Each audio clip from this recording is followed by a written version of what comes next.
आला तरी कारखान्याचा भाव ते देत नाही। त्याच्या संदर्भामध्ये शेतकऱ्यांना 2 पैसे मिळाले पाहिजे त्याबद्दल दुमत नाही, परंतु 7वा महिना अजून माळेगावचा चाललेला आहे। बाकीकडे कारखाने बंद पडायला लागले। म्हणजे त्यांचा सगळा काल तो माझ्याकडे बजरंग सोनवणे आलेला होता बीडचा, तो म्हणला दादा माझा कारखाना थोड्या दिवसात बंद होईल। सोलापूरचे कारखाने बंद झाले, अनुराज काल का काय बंद झाला, बरेच कारखाने त्या ठिकाणी बंद होत आहेत, पण आपला अजून 7वा चाललाय। वेळेमध्ये ऊस गेला,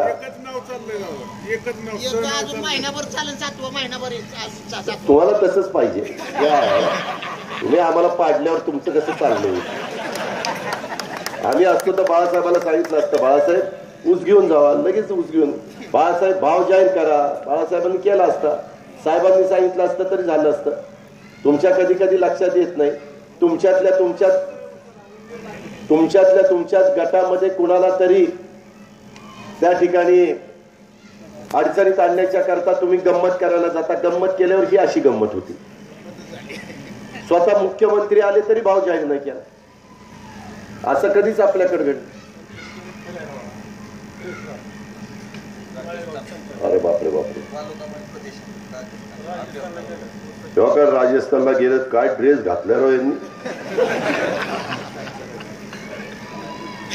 माळेगाव ऊस उत्पादक सभासदांच्या डोळ्यात आसवांचा पूर आणि सत्ताधारी संचालकांची रंगते राजस्थानात टूर। अरे कविताच केली आहे ना तर। माळेगाव कारखाना सभासदांच्या ऊसाची झाली लाकडं, पांडुरंगाला घालतात साकडं, सत्ताधारी संचालकांना वाटतंय आमचं कोण करणार वाकडं।